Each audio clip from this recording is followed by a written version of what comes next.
अस्सलाम वालेकुम नाजरीन, मैं हूं इमरान मलिक मीडिया बाइस टीवी से।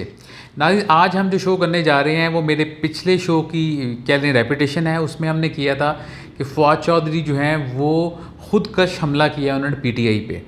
नाज़रीन, जैसे कि मैंने वीडियो रिकॉर्ड की उस पर मुझे काफ़ी लोगों के रिमार्क्स भी आए, काफ़ी लोगों ने फ़ीडबैक दिया, मुझे कॉल्स भी आई। उन्होंने कहा जी आप हमें बताएं कि ये जो फ़वाद चौधरी ये हैं कौन, ये कब पीटीआई में आए और उनकी पीटीआई के साथ एसोसिएशन कैसी है और इससे पहले ये क्या करते थे और ये आए दिन इस तरह के बयान क्यों देते हैं। पहले इन्होंने वज़ीर आला पंजाब उस्मान बुज़दार के खिलाफ बयान दिया, कभी ये सींग जोड़ लेते हैं उनके साथ मुफ्ती मुनीबुर रहमान के साथ, उनके साथ इशू गवर्नमेंट पीटीआई गवर्नमेंट को कवर करना पड़ता है। और जब ये मिनिस्टर ऑफ इंफॉर्मेशन थे तो ये पूरी तैयारी के साथ प्रोग्राम में नहीं जाते थे, वहाँ पे भी पीटीआई की सुबकी होती थी और अक्सर ये डिफेंड नहीं कर पाते थे वज़ीर-ए-आज़म पाकिस्तान इमरान खान को, जिसकी वजह से इनकी वज़ारत भी चेंज हुई थी। नहीं, आज हमने कुछ थोड़ी सी रिसर्च की है और हम आपको बताते हैं कि फ़वाद चौधरी ने बेसिकली अपना सियासी कैरियर और मीडिया कैरियर कैसे शुरू किया, पीटीआई में कब आए और इनकी एसोसिएशन जो है वो पीटीआई के साथ कितनी मज़बूत है। तो नाज़रीन, आपने नाम सुना होगा चौधरी अल्ताफ़ मरहूम का, जो कि गवर्नर पंजाब थे पाकिस्तान पीपल्स पार्टी के दौर में, और जब बेनज़ीर वज़ीर-ए-आज़म थी वो गवर्नर पंजाब थे। नाज़रीन, उनमें बहुत ही सियासी जो क्या कहते हैं कि जो मैच्योरिटी होती है उसका मुज़ाहरा किया और बहुत अच्छी उन्होंने गवर्नरशिप चलाई। वहाँ पे जब गवर्नर राज लगा तो बहुत ही सक्सेसफुल रहे एज़ एन एडमिनिस्ट्रेटर।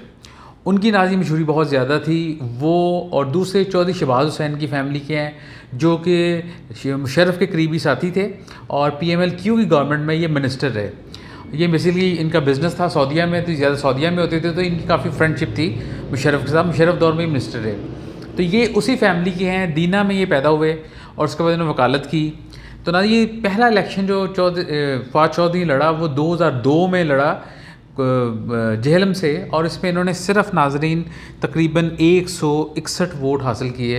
इनकी ज़मानत ज़ब्त हो गई और ये आज़ाद उम्मीदवार थे। तो इनको आइडिया होगा कि पर्सनल जो इनकी उधर एफिलिएशन है या पर्सनल जो पॉपुलैरिटी है वो बिल्कुल नहीं है, लिहाजा इनको किसी पार्टी के साथ ज्वाइन होना है ना। उसके बाद ये मुख्तलिफ अपने वकालत में बिज़ी रहे। उसके बाद इनका जो मेन पार्टी में है ये आए पाकिस्तान पीपल्स पार्टी में, और पाकिस्तान पीपल्स पार्टी में ये शामिल हुए और वज़ीर-ए-आज़म गिलानी की गवर्नमेंट में नाज़रीन ये मीडिया कोऑर्डिनेटर उनके लग गए और इन्होंने गिलानी गवर्नमेंट को कुछ अर्सा डिफेंड किया। उसके बाद जब गिलानी गवर्नमेंट ख़त्म हुई और राजा परवेज़ शरीफ कुछ अर्सा के लिए प्राइम मिनिस्टर आए, तो ये अपनी मजबूत लॉबी की वजह से फिर अटैच हो गए पाकिस्तान पीपल्स पार्टी की गवर्नमेंट के साथ, और वहाँ भी ये कुछ अर्सा रहे।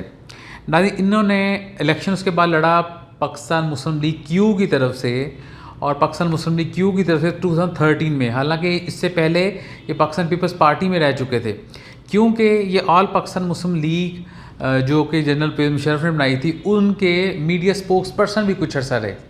तो उसकी वजह से उन्होंने इनको कहा कि आप जो हैं क्यू लीग की तरफ से इलेक्शन लड़ें, और जब इन्होंने वो कुछ अर्सा के लिए उनको ज्वाइन किया मुशर्रफ को, तो पीपल्स पार्टी वाले कुछ अर्से से नाराज़ रहे, और फिर ये दोबारा जब इन्होंने सीट मांगी तो सीट नहीं मिली, और ये पीएमएलक्यू की तरफ से दोबारा इलेक्शन में गए 2013 में, और इनको वहाँ पे शिकस्त हुई। अब इन्होंने जब देखा कि ये सूबाई असम्बली पे इलेक्शन दोबारा लड़े, उसमें भी इनको शिकस्त हुई। वो आज़ाद थे और क्यू लीग की तरफ से ये नेशनल उम्मीदवार थे, बहुत बड़ा मार्जिन था। उसके बाद नाज़रीन इन्होंने कहा कि मैं कौन सी पार्टी में जाना चाहिए। उसके बाद ये डिफरेंट टीवी पे टॉक शोज़ करते थे। एक मुस्तफ़ा नवाज़ खोखर थे, एक मुसद्दिक मलिक थे, और एक तीसरे ये तीन लोग जो हैं मिल के न्यू टीवी के लिए शो करते थे। चूँकि फ़वाद चौधरी हमेशा स्पोक्स पर्सन रहे हैं बिलावल के, प्राइम मिनिस्टर गिलानी के, परवेज़ शरीफ के, क्या कहते हैं परवेज़ मुशर्रफ के, तो इनका मीडिया के साथ जो इंटरेक्शन है वो डेली बेसिस पे होता था। आप इनका सोशल मीडिया चेक कर लें, उन दिनों में ये बहुत ज़्यादा एक्टिव होते थे सोशल मीडिया पे। डिफरेंट एंकर्स जो इनके बड़े क्लोज फ्रेंड्स थे, तो इनका उनके साथ डेली मिलना, डेली इंटरेक्शन करना इनकी वो क्या कहते हैं कि वो इनकी लाइफ का हिस्सा बन चुका था। अब इनके लिए उस सारी चीज़ों को छोड़ के बिल्कुल साइडलाइन होना तो ये नहीं रह सकते। इनका होता है कि डेली बेसिस पे कोई ना कोई ऐसी बात की जाए, चाहे वो मुबशर लकमान को थप्पड़ हो जाए। उससे पहले बोल के एक एंकर थे, उनको एक थप्पड़ पड़ा फ़वाद चौधरी की तरफ से। तो मेनली होता है कि ये मीडिया में इन रहना है। ये वो फ़न सीख चुके हैं मीडिया स्पोक्स पर्सन की हैसियत से बड़े बड़े लोगों का, कि अब मुझे मीडिया में इन रहना है, और उसके लिए डिफरेंट हीले बहाने करते रहते हैं। कभी कहते हैं कि हम ये लॉन्च करने जा रहे हैं, साइंस एंड टेक्नोलॉजी में ये तरक्की आ रही है। हालांकि पाकिस्तान में इतने ज़्यादा इंजीनियरिंग इंस्टीट्यूट्स हैं, यूनिवर्सिटीज़ हैं, कॉलेजेस हैं पूरे पाकिस्तान में। इनको होना तो ये चाहिए था कि तकरीबन हर यूनिवर्सिटी इंजीनियरिंग यूनिवर्सिटी में जाते, वहाँ पे देखते क्या डेवलपमेंट है, रिसर्च पे क्या काम हो रहा है, हम कितना आगे जा सकते हैं। मेरा नहीं ख्याल इन्होंने तमाम यूनिवर्सिटी अभी तक विज़िट भी की हैं। इनकी सिर्फ प्रेजेंस ज़्यादा मीडिया में रहती है और मीडिया इंटरव्यूज़ के हद तक महदूद है, जो इन्होंने लास्ट इंटरव्यू भी किया।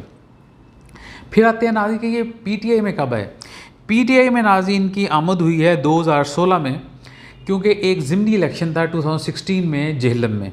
तो ये पीटीआई में शामिल हुए कि मुझे सीट मिल जाएगी पीटीआई की, और पीटीआई से पॉपुलर थी, उस जमात थी, क्यू ख़त्म हो चुकी थी, तो इन्होंने पीटीआई में शमूलियत इख्तियार की और वो सीट पे ज़िमनी इलेक्शन लड़े पाकिस्तान तहरीक इंसाफ की तरफ से। इनके मुकाबले पे PMLN के बड़े मजबूत उम्मीदवार थे और उन्होंने इनको आसानी से ज़िमनी इलेक्शन में शिकस्त दे दी। उसके बाद नाज़ी ये पार्टी के स्पोक्स पर्सन बन गए और डिफरेंट प्रेस कॉन्फ्रेंस करना और मीडिया के लोगों से इंटरेक्शन करना इनकी ज़िम्मेदारी में शामिल था। शफ़क़त महमूद जब सेक्रेटरी इत्तलात से रिज़ाइन दे दिया तो फ़वाद चौधरी ने पार्टी को as a secretary information join कर लिया। और 2018 का जो इलेक्शन था उसमें भरपूर तरीके से इन्होंने जेहलम से इलेक्शन लड़ा, NA 67 से, और सूबाई हल्का था 27, दोनों से ये इलेक्शन लड़ा और इन्होंने तकरीबन 93,000 वोट लिए कौमी असम्बली के हल्के से, और सूबाई असम्बली के हल्के से लिए 67,000। काफ़ी बड़े मार्जिन से ये जीते। और इनकी पहली ख्वाहिश ये थी कि ये चीफ़ मिनिस्टर पंजाब बन जाए। लेकिन सोचने की बात ये है कि चीफ़ मिनिस्टर पंजाब के लिए, जहाँ पे आपके सामने चौधरी बरादरान इतने सॉलिड उम्मीदवार बैठे हों, फिर चौधरी सरवर का एक बड़ा धड़ा था वो बैठा हो, फिर जहांगीर तरीन जो मेन पंजाब को रन कर रहे थे वो हों, तो उनमें इनकी दाल कैसे गलती, क्योंकि इनको तो 1.5 साल हुआ था ये पार्टी में शामिल हुए। तो लिहाजा इनकी पंजाब में बिल्कुल नहीं सुनी गई, तो ये सेंटर में चले गए। सूबाई सीट इन्होंने छोड़ दी और कौमी असम्बली की सीट अपने पास रखी। चूँकि ये सेक्रेटरी इत्तलात थे पीटीआई के, तो लिहाजा इमरान खान की जो पहली चॉइस थे मिनिस्टर इन्फॉर्मेशन, वो फ़वाद चौधरी ठहरे। उनको उनकी मर्ज़ी की मिनिस्ट्री मिल गई। वो उसी तरह हर दूसरे दिन किसी न किसी चैनल पे जाना, मीडिया से इंटरेक्शन करना, जो कि उनकी तबीयत का हिस्सा बन चुका था, वो उनके लिए बहुत सूटेबल थी।